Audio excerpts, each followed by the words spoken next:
मैं सबसे पहले फैज पराचा जी आपसे ही शुरुआत करना चाहूंगा कि किस तरह से पाकिस्तान के अभी तक जो रिजल्ट आए, अभी तक जो नतीजे हैं, जो तस्वीर है, ये क्या कुछ कह रही है? देखिए अबू हुरैरा, बहुत शुक्रिया और न्यूज़ 18 का भी बहुत शुक्रिया कि आपने मदद किया अपने प्रोग्राम में। पाकिस्तान के इलेक्शंस ये एक बहुत बड़ा सरप्राइज है कि वो जमात जिससे उसका सिंबल ले लिया गया, पाकिस्तान तहरीक इंसाफ, उसके चेयरमैन को जेल में डाल दिया, उनको सजाएं हो गई, और फिर एक ऐसा इलेक्शन जिसमें जिस जमात का सिंबल भी नहीं था उसके आज़ाद उम्मीदवार सबसे ज्यादा नशिस्तें जीत कर कौमी असेंबली में आ रहे हैं और खैबर पख्तूनख्वा में एब्सोल्यूट मेजॉरिटी के साथ आ रहे हैं। तो ये एक बहुत अहम और सरप्राइजिंग इलेक्शन है। रिजल्ट स्पेशली नवाज शरीफ के लिए, जो सेकंड लार्जेस्ट पार्टी तो बनकर उभरी है, लेकिन वो ये उम्मीद लगाए बैठे थे कि उनको 120-125 नशिस्तें कौमी असेंबली की मिल जाएंगी और वो अगली हुकूमत आसानी से बना पाएंगे। लेकिन इस वक्त तक की जो सूरत हाल है, इसमें आजाद उम्मीदवार 90 सीटें जीत चुके हैं जो अभी तक इलेक्शन कमीशन ने रिजल्ट्स अनाउंस किए हैं। पाकिस्तान मुस्लिम लीग नून की 60 नशिस्तें हैं और पाकिस्तान पीपल्स पार्टी जिसके चेयरपर्सन बिलावल भुट्टो जरदारी हैं 48 नशिस्तें जीत पाई है। और जो मजहबी जमात जमयत उलमा इस्लाम है सिर्फ 2 नशिस्तें हासिल कर सकी है। और इसी तरह कराची और हैदराबाद की बेस पर जो MQM है, मुत्तहिदा कौमी मूवमेंट, वो 8 नशिस्तें हासिल कर सकी है। तो ये एक अहम फैसला है। अभी भी आप देखें अबू हुरैरा के इलेक्शन के वोटिंग टाइम देरी क्यों हो रही है फैज? देरी क्यों हुई इस बार? क्योंकि नतीजे अब तक आ जाते थे और शाम 6 बजे तक या 5 बजे तक जो तस्वीर होती थी वो क्लियर हो जाती थी। इस बार इतना लेट क्यों नतीजों में? इसकी वजह क्या है? देखिए, नतीजे क्यों ताखीर का शिकार हो रहे हैं? इलेक्शन कमीशन ऑफ पाकिस्तान सिर्फ और सिर्फ उस वक्त तक जब तक उसके पास तमाम पोलिंग स्टेशंस का रिजल्ट नहीं आ जाता वो अनाउंस कर देता है। अभी इलेक्शन कमीशन ने तकरीबन 178 यानी कि 178 के रिजल्ट्स अनाउंस किए हैं, लेकिन जो टीवी चैनल्स के इलेक्शन सेल्स हैं या जो मीडिया हाउसेस के इलेक्शन सेल्स हैं वो तकरीबन 210 सीटों का अनाउंसमेंट कर रहे हैं। देरी की वजह ये नजर आ रही है कि बहुत सी जगहों से दूर दराज इलाके थे, डिस्ट्रप्शंस बहुत ज्यादा हुई हैं। और इस बड़ी डिस्ट्रप्शन तो ये थी कि मोबाइल सिग्नल्स और इंटरनेट की ब्लॉकेज कर दी गई थी। जो गुज़िश्ता रोज इलेक्शन पोलिंग जब 8 बजे शुरू होनी थी तो 7:30 बजे से सुबह से ही सिग्नल्स जैम हो गए थे और गुज़िश्ता रात 12-1 बजे के बाद कहीं जाकर सिग्नल आना शुरू हुए। तो ये बहुत अहम है। अहम इसलिए है कि ये मैनिपुलेशन कहीं ना हो रही हो, कहीं ऐसा ना हो कि कोई रद्दोबदल हो रहा हो। कई पार्टियों ने धांधली का इल्जाम भी लगाया है। कई पार्टियों ने एक तरह से आवाज भी उठाई है कि रिजल्ट में देरी के मानी यह है कि कुछ पर्दे के पीछे कुछ चल रहा है, कुछ धांधली हो रही है। मैं फैज दोबारा से आपके पास आऊंगा और भी इसे समझने की कोशिश करूंगा। डॉक्टर स्मृति एस पटनायक जी, जाहिर सी बात है कि नतीजे आएंगे, थोड़ा सा लेट जरूर हुआ है लेकिन नतीजे आ जाएंगे। लेकिन पाकिस्तान के इन चुनाव को अब नई सरकार वहां पर बनेगी, भारत का पड़ोसी मुल्क है, किस तरह से देखा जाए इन चुनाव को? भारत के लिए कितने मायने रखते हैं ये चुनाव? देखिए, ये तो एक जाहिर सी बात है कि पाकिस्तान में जो कोई पॉलिटिकल पार्टी पावर में आए, जैसे अभी तक पावर फिर भी आर्मी के हाथ में, मतलब वो ज्यादा पावरफुल रहेंगे। सेकंड चीज ये है कि अगर कोलिशन गवर्नमेंट होगा तो मैनिपुलेशन करने के लिए थोड़ा सा इजी रहेगा। और जो वैसे अगर देखेंगे टेक्निकली लार्जेस्ट पॉलिटिकल पार्टी तो PMLN है, क्योंकि बाकी तो इंडिपेंडेंट है। उनका चाहे नंबर्स ज्यादा हो, लेकिन कोई भी पार्लियामेंट्री सिस्टम में आप अगर दावी करने के लिए जाते हैं कि आप सरकार बनाएंगे, आप लार्जेस्ट पॉलिटिकल पार्टी का लीडर ही जाते हैं। तो इंडिपेंडेंट का तो कोई लीडर नहीं है, तो जबकि उनका नंबर सबसे ज्यादा है। भारत सब समय चाहता है कि मतलब पाकिस्तान मतलब कोई भी पड़ोसी देश में थोड़ा सा स्टेबिलिटी रहे, क्योंकि स्टेबिलिटी रहने से बहुत सारा प्रॉब्लम, इंटरनल प्रॉब्लम जो है हम देखे हैं दूसरे पड़ोसी देश में, वो भारत के अंदर आता है। जैसे रेफ्यूजी फ्लो, उस टाइप का कोई मैं एक्सपेक्ट नहीं कर रही हूँ पाकिस्तान में वैसा हो। लेकिन यही है कि हमारा यहाँ पे भी इलेक्शन है, तो यहाँ पे इलेक्शन के बाद देखते हैं कौन सा सरकार आ रहे हैं, उनका कैसे रवैया रहेगा भारत को लेके, उसके ऊपर डिपेंड करेगा कि डायलॉग का हम लोग कोशिश कर सकते हैं, क्योंकि ऐसा पड़ोसी देश तो है, ऐसा नहीं कि कभी भी बात नहीं करेंगे। कभी भी फ्यूचर में बात करने का बंदा सोच सकता है, depending on the kind of government जो पाकिस्तान में अभी आएगी। यही तो एक्सपेक्टेशन है कि जो बात चल रही है, नवाज शरीफ का बात चल रही है, लेकिन वो अगर मेजोरिटी में नहीं आएंगे, वो भी कोई डिसीजन नहीं ले सकेंगे। डिसीजन तो आर्मी का ही रहेगा, चाहे कोई भी कोलिशन गवर्नमेंट हो, पीपीपी हेडेड हो या नवाज शरीफ हेडेड हो। मैं पीके सहगल जी आपके पास आना चाहूंगा। यहाँ एसएस पटनायक जी ने बड़ी अच्छी बात कही कि सरकार कितनी भी पाकिस्तान में बदल जाए, नई सरकार आए या पुरानी सरकार रहे, जो डिसीजन वहां पर लिए जाते हैं आर्मी की तरफ से लिए जाते हैं। किस तरह से आप पीके सहगल जी देखते हैं, क्या वाकई में सरकार बदलेगी लेकिन जो मंशा और जो वहां की पॉलिसी है वो तमाम चीजें वैसी ही रहेंगी? इसमें किसी प्रकार का कोई शक नहीं। मैं इनसे बिल्कुल सहमत हूं कि वहां पे प्रिंसिपल डिसीजन मेकर जो है वहां की पाकिस्तान की आर्मी और आईएसआई है। इस बार भी मनीर खान का पूरी कोशिश थी कि वहां पे एक कोलिशन गवर्नमेंट बने, जिसके प्राइम मिनिस्टर जो भी होंगे वो एक किस्म से उनके स्टूज होंगे, उनके नंबर 2 होंगे जी। सारे डिसीजन वो लेंगे। लगेगा कि प्रधानमंत्री ले रहे हैं, लेकिन वास्तव में कंट्रोलिंग अथॉरिटी जो है वो पाकिस्तान आर्मी होगी। पाकिस्तान आर्मी ने जबरदस्त कोशिश की इस इलेक्शन को मैनिपुलेट करने के लिए, मैनेज करने के लिए। उनके प्लान था कि किसी हालत में वो प्राइम मिनिस्टर को, नवाज शरीफ को सिलेक्ट करना चाहते थे, लेकिन वहां के अवाम ने साफ तौर पे पाकिस्तान आर्मी के तमाम जो कोशिशें थी उनको फेल कर दिया है। बहुत बड़े पैमाने पर वो जीत कर आ रहे हैं। वास्तव में कल रात को साफ तौर पर नजर आता था कि वो 2/3 मेजोरिटी ले जाएंगे और ऑपोजिशन कंप्लीटली राउट में है। लेकिन उसके बाद में जबरदस्त मैनिपुलेशन हुई है, जबरदस्त रिगिंग हुई है। और जो इंटरनेशनल ऑब्जर्वर्स कह रहे हैं, यहां तक कि पाकिस्तान की जो पंजाब प्रोविंस है जी, जिसमें नवाज शरीफ की फैमिली जो है बड़े पैमाने पर हुकूमत कर रही थी, वहां भी 2/3 मेजोरिटी वास्तव में इमरान खान की पार्टी को मिल रही है। दूसरा, उन्होंने वहां के अवाम ने बहुत बड़े पैमाने पर एक स्लैप लगाया पाकिस्तान आर्मी के ऊपर और जुडिशरी के ऊपर। अगर आप देखो वहां पर जितने भी प्रधानमंत्री रहे हैं, चाहे वो जरदारी थे, चाहे बेनजीर भुट्टो थी या नवाज शरीफ थे, सारे के सारे करप्ट रहे हैं। वहां के जितने भी आर्मी चीफ रहे हैं, सारे के सारे करप्शन में इन्वॉल्व है। लेकिन इसके ऊपर 150 से ज्यादा चार्जेस लगा रखे हैं और इनको 14 साल की, 7 साल की, 10 साल की सजा भी रखी हुई है। इसको नजरबंद किया और उसके बावजूद इसकी पार्टी का इंसिग्निया भी छीन लिया, इंडिपेंडेंट होकर खड़े किए। उसके बावजूद बहुत बड़े पैमाने पर इसी की पार्टी मैनेजमेंट के बाद भी आगे आ रही है। अभी पाकिस्तान की आर्मी के लिए बड़ी दुविधा है जी कि वास्तव में किसको न्योता दे। अगर इसको न्योता नहीं देते, जो नहीं देंगे, तो बहुत बड़े पैमाने पर हॉर्स ट्रेडिंग होगी, पॉलिटिकल इंटरफेरेंस होगा, इकोनॉमिक एंड पॉलिटिकल इंस्टेबिलिटी इससे भी ज्यादा बढ़ जाएगी। उनकी कोशिश थी कि नवाज शरीफ के ताल्लुकात जो है मिडिल ईस्टर्न कंट्रीज अच्छे हैं, IMF के साथ अच्छे हैं, अमेरिका के साथ अच्छे हैं, तो वो पाकिस्तान की इकोनॉमिक स्थिति को सुधार पाएंगे। लेकिन वास्तव में अगर पब्लिक उसको आपको ट्रस्ट नहीं करती, पब्लिक का आपके ऊपर विश्वास ही नहीं है, तो किस हद तक वो सक्सेसफुल होंगे जी, ये तो अल्लाह ही जानेगा। लेकिन जहां तक पाकिस्तान की आर्मी का ताल्लुक है, पाकिस्तान की आर्मी की दखल अंदाजी किसी प्रकार से खत्म नहीं होगी। लेकिन इस बार ये अवाम जो है वो केयरफुल हो रही है, खास करके पाकिस्तान का यूथ जो है वो बड़ा केयरफुल है, ऑब्जर्वेंट है। और मुझे लगता है कि इससे पाकिस्तान की आर्मी की जो पकड़ भी है पाकिस्तान के ऊपर, उसमें भी कमजोरी आएगी। बिल्कुल। और ये मैं तेजेंद्र जी, बड़ी अच्छी बात यहां पर पीके सहगल जी ने कही है कि अब एक बदलाव सा नजर आ रहा है। और इस बार के जो नतीजे आए हैं तेजेंद्र जी, आप देखिए कि जो शिद्दत पसंद पार्टियां थी पाकिस्तान में, एक्सट्रीमिस्ट, उनकी एक तरह से हार हुई है। चाहे आप जमातुद दावा का नाम बदलकर दूसरी पार्टी के शक्ल में हाफिज सईद का जो बेटा था वो चुनाव लड़ रहा था, इसी तरह से और भी कई पार्टियां थी, उन्हें शिकस्त का सामना करना पड़ा है। ये एक बड़ा बदलाव देखने में मिला इस बार।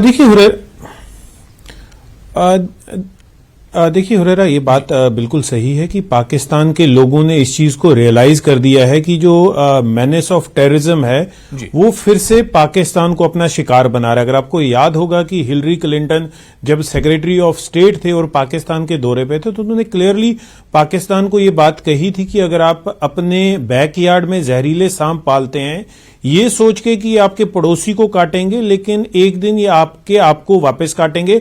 और पाकिस्तान ने ये देख लिया है कि जो आतंकवाद का नासूर है वो पाकिस्तान को ही अपना शिकार बना रहा है। आप देख लीजिए पिछले जब से ये इलेक्शंस डिक्लेयर हुए हैं या तब से ही कितने आतंकवादी हमले पाकिस्तान में हुए हैं।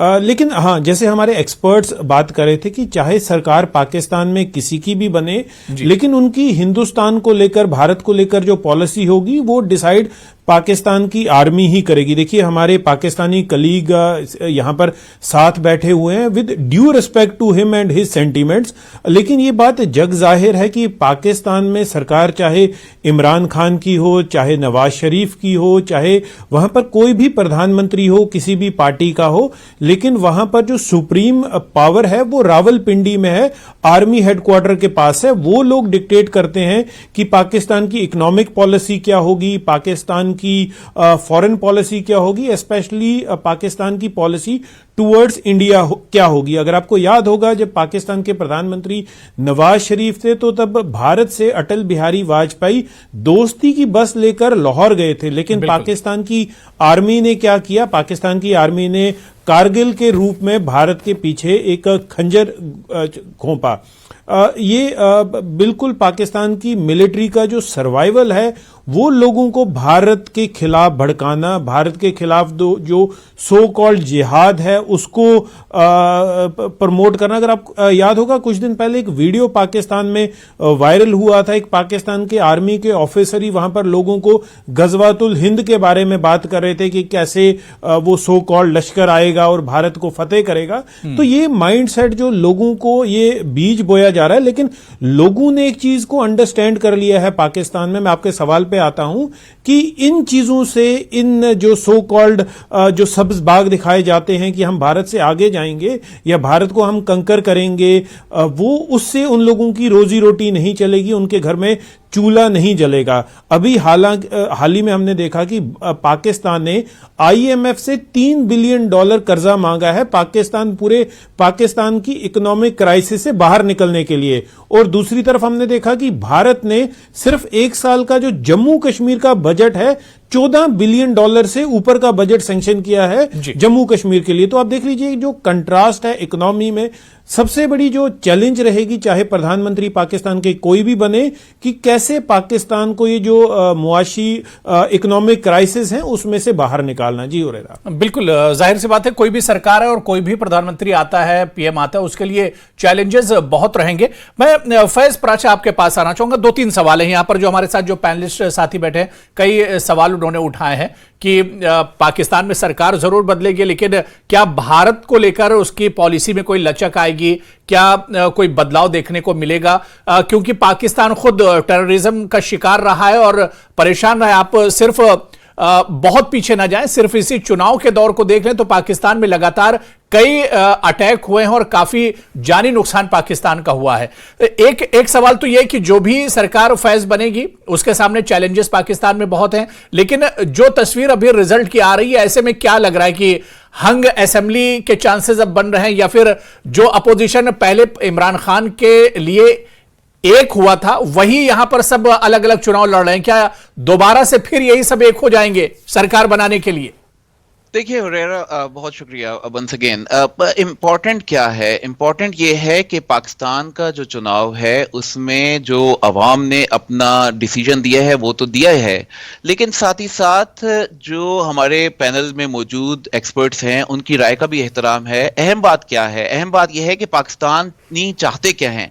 पाकिस्तान के 3-4 बड़े अहम मसाइल हैं। सबसे बड़ा तो इकोनॉमी का मसला है। जिस तरह तेजिंदर जी ने भी कहा कि पाकिस्तान ने IMF से $3 बिलियन का बेल आउट पैकेज दिया, लेकिन उसको हासिल करने के लिए भी पाकिस्तान तहरीक इंसाफ के जो रिवर्सल थे, जो उन्होंने IMF के साथ एग्रीमेंट्स किए हुए थे, जैसे प्राइम मिनिस्टर इमरान खान को लगा कि उनकी पोजीशन वीक हो रही है, वो एक पेज फट चुका है, तो उन्होंने क्या किया कि ₹5 बिजली के फी यूनिट की कीमत कम कर दी फरवरी 2022 में, और इसी तरह ₹10 फी लीटर पेट्रोल कम कर दिया। वो जून तक उसका एकोमुलेटिव बिल बना $500 अरब रुपया। जो पूरे साल की हुकूमत पाकिस्तान का खर्चा है वो $500 अरब रुपया, वो सिर्फ 4 महीने में वो इमरान खान के उस एक डिसीजन की वजह से हुआ। तो इकोनॉमी को तो बहुत ज्यादा मसाइल का सामना करना पड़ा पाकिस्तान तहरीक इंसाफ की उन पॉलिसीज की वजह से जो गुज़िश्ता 4 साल में उन्होंने रखी। और फिर पाकिस्तान डेमोक्रेटिक अलायंस PDM का जो कोएलिशन गवर्नमेंट थी जो 16 महीने रही, और जिन्होंने सारा वो मलबा ले लिया था PPTI की जो बैड परफॉर्मेंस थी इकोनॉमी की, तो उसकी वजह से फिर दूसरा जो नेगेटिव सेंटीमेंट आया वो ये कि पै दर पै इमरान खान जो जेल में हैं उन पे वो सजाएं हो गई, तो उसका भी एक प्रेशर आया, लोगों ने उसका रिजेंटमेंट शो की, उसका भी वोट मिला है इंडिपेंडेंट्स को। फिर साथ साथ आप जिस तरह हम ये बात कर रहे हैं, मुस्लिम लीग नून की जो सिंगल लार्जेस्ट पार्टी बनी है, जिस तरह हमारी डॉक्टर स्मृति ने भी कहा कि वो सिंगल लार्जेस्ट पार्टी बनी, और इंडिपेंडेंट्स ने तो किसी ना किसी according to the constitution party को ज्वाइन करना है, तो चाहे वो किसी को दूसरी जमात को हासिल कर लें, पीपल्स पार्टी में ज्वाइन कर लें, पीएमएलएन में आ जाएं, तो ये अभी देखना होगा कि 3 दिन का वक्त है, उनके जब नोटिफिकेशन हो जाएंगे तो किस जमात में जाएंगे। डेफिनेटली ये बात दुरुस्त है कि एक हंग पार्लियामेंट तो आएगी, एक वीक एंड कोalition गवर्नमेंट बनेगी, और कोalition गवर्नमेंट में जो अवाम ने जो मैंडेट दिया है वो पीस को दिया है, इकोनॉमिक स्टेबिलिटी को दिया है, इसके अलावा रिफॉर्म्स को दिया है, क्योंकि हमने देखा कि कोविड हो या जो सीपेक के प्रोजेक्ट्स थे वो गुज़िश्ता 4 साल में बहुत ज्यादा स्लो डाउन हो गए थे। कोविड की वजह से मईशत मेल्ट डाउन हो गई थी, बेरोजगारी बढ़ गई। फैज, इन सबसे बड़ा जो मसला है वो टेररिज्म है, दहशतगर्दी है। कोई भी सरकार आती है इसकी तरफ फोकस क्यों नहीं करती है? क्या उसके लिए मजबूरी रहती है? मैं इस पे भी आता हूं हुरैरा। ये जतिंदर जी ने बहुत बैकग्राउंड में चले गए थे। अटल बिहारी वाजपेयी साहब का जो 1999 का दौरा लाहौर था उसको भी जिक्र कर बैठे। वो बातें सब सही हैं, लेकिन दहशतगर्दी का शिकार पाकिस्तान खुद भी है। चाहे पाकिस्तान ने अफगानिस्तान के हवाले से पॉलिसी हो या कोई और, वो उसमें बहुत ज्यादा पैराडाइम शिफ्ट आए हैं 2014 के बाद से, और बहुत ज्यादा कंसोलिडेट किया है पाकिस्तान की मिलिट्री एस्टेब्लिशमेंट ने अपनी इंटरनल सिक्योरिटी पे। तो ये बहुत अहम है, और पाकिस्तान की सिक्योरिटी के लिए, पाकिस्तान की एस्टेब्लिशमेंट के लिए बहुत कंसर्निंग है कि हमें जो वेस्टर्न बॉर्डर से, और फिर हमारी जो एक ऑफिशियल स्टैंस ये भी रहता है कि हमें भी भारत की जानिब से भी सबोटाज एक्टिविटीज का सामना करना पड़ता है, और उसको भी काउंटर करने की कोशिश की जाती है। तो ये इंटरनल सिक्योरिटी बहुत अहम है पाकिस्तान की अवाम के लिए भी, एस्टेब्लिशमेंट के लिए, और आने वाली हुकूमत के लिए भी बहुत बड़ा चैलेंज होगा कि हम नॉट ओनली वेस्टर्न बॉर्डर्स को सिक्योर करें, बल्कि अपने सारे नेबर्स के साथ एक अच्छी ऐसी जो हमसायगी का ताल्लुक हो जिसमें तिजारत को भी फरोग मिले और अमन को भी फरोग मिले।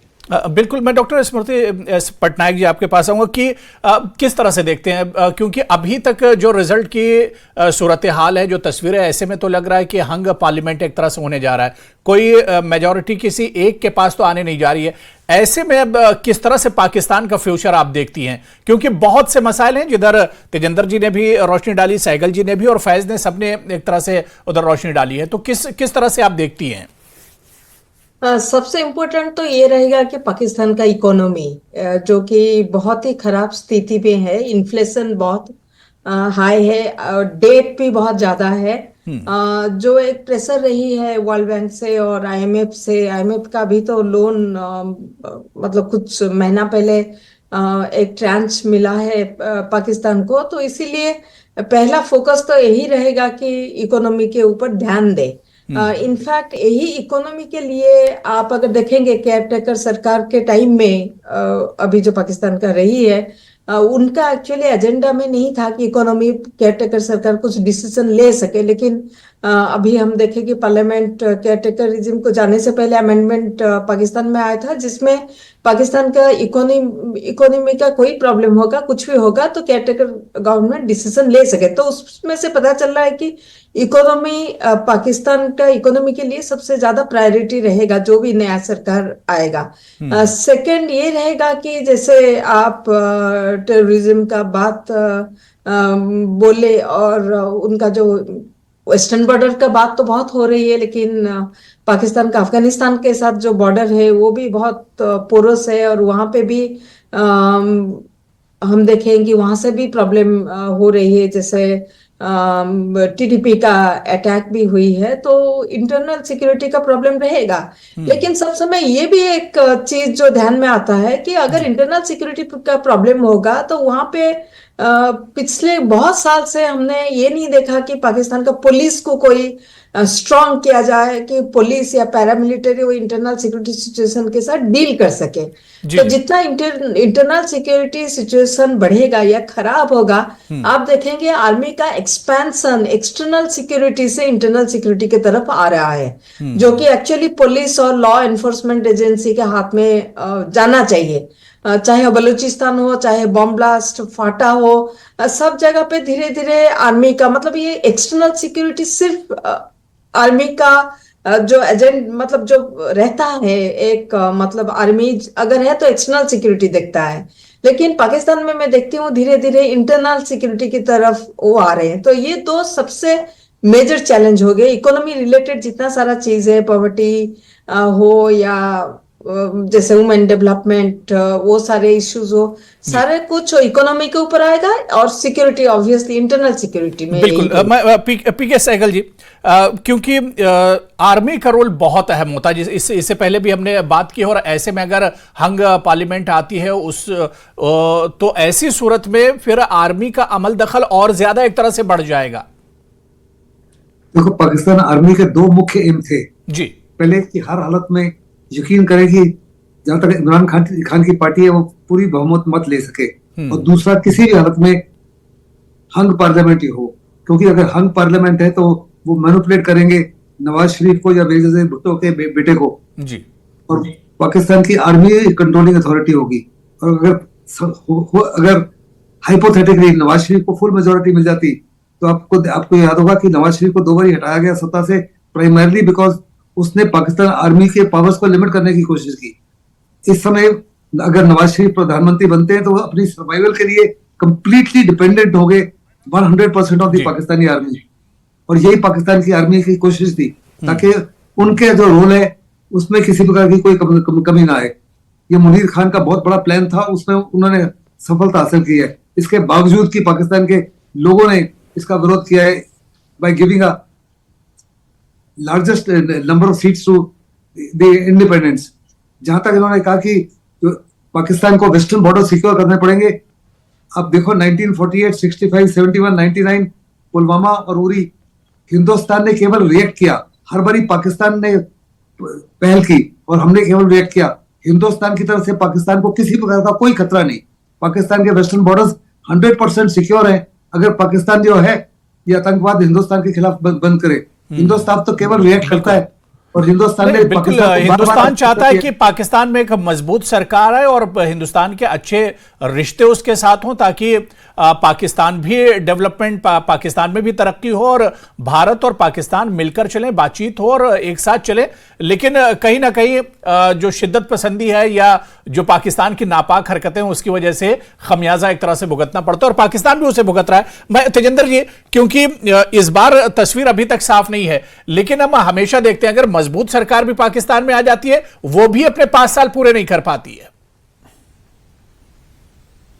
देखिए हुरेरा, जैसे हम पहले ही कह रहे थे कि इस बार पाकिस्तान आर्मी ये चाहती है कि किसी तरीके नवाज शरीफ जो हैं वो पाकिस्तान के प्राइम मिनिस्टर बन जाएं। अभी इलेक्शन का जो रिजल्ट है वो डिक्लेयर नहीं हुआ है, लेकिन अभी से ही नवाज शरीफ ने जो है विक्ट्री अपने आप को ये मान लिया है कि वो जीत चुके हैं। उन्होंने इनफैक्ट एक अभी विक्ट्री की स्पीच भी दे दी है, हालांकि अभी रिजल्ट डिक्लेयर नहीं हुआ। तो ये कहीं ना कहीं ये दर्शाता है कि नवाज शरीफ को पाकिस्तान आर्मी की बैकिंग है और पाकिस्तान आर्मी ये चाहती है कि नवाज शरीफ ही प्राइम मिनिस्टर बने। देखिए नवाज शरीफ ने अभी जो स्पीच दी है उसमें उन्होंने कहा है, we are all congratulating today because in these elections PMLN has emerged as the largest party in the country. So Pakistan, Nawaz Sharif ने ये मान लिया है।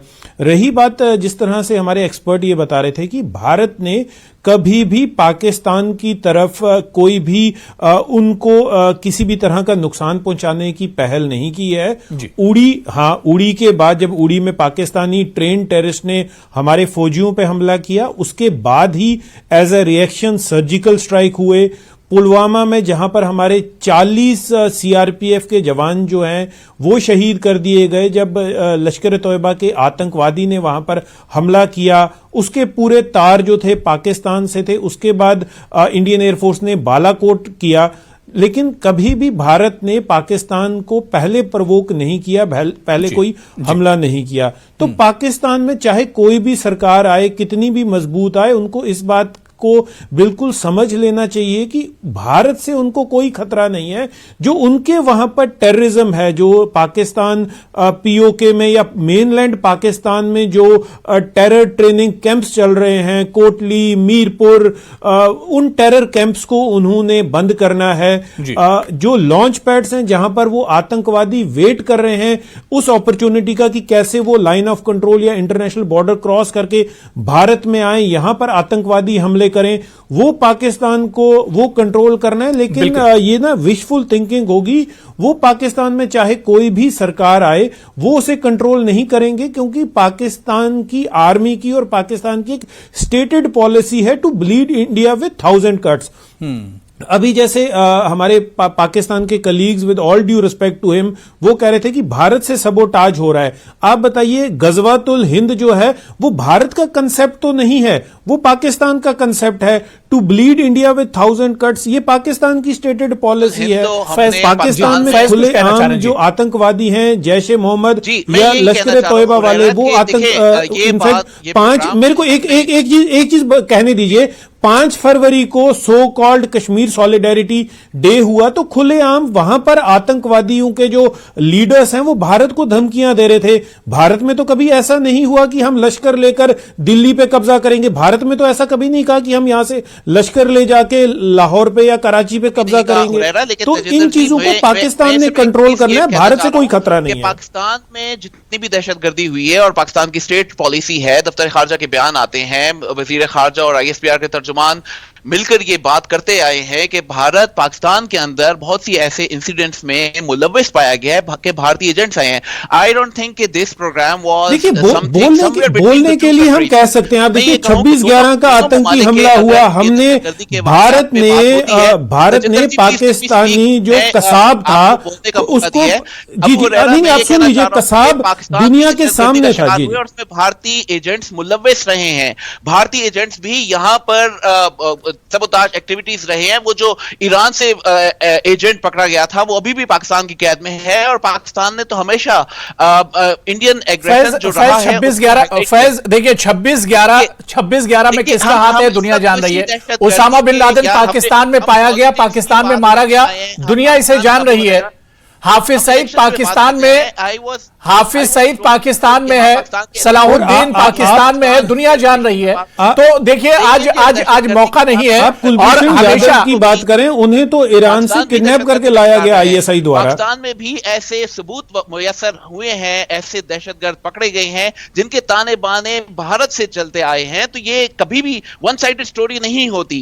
अगर तजिंदर जी ये समझते हैं कि पाकिस्तान ही सारे मसाइल का वो रहा है, तो पाकिस्तान उन मसाइल का शिकार रहा है, दहशतगर्दी का शिकार रहा है। और जब तक पाकिस्तान जम्मू कश्मीर का मसला हल नहीं होगा, आप अमेरिका की रिपोर्ट्स पढ़ लीजिए, अमेरिका क्लियरली कह रहा है। इवन आप देख लीजिए, आपका कभी एक दोस्त होता था पाकिस्तान का अमेरिका, और वो पाकिस्तान को टर्म कर रहा है मदरशिप ऑफ टेररिज्म। आप बता दीजिए ना, इससे बड़ी बात क्या होगी कि आपका दोस्त अमेरिका क्लेम करता है कि Pakistan is mothership of terrorism. आप देख लीजिए, तालिबान को ट्रेन करने वाला पाकिस्तान था।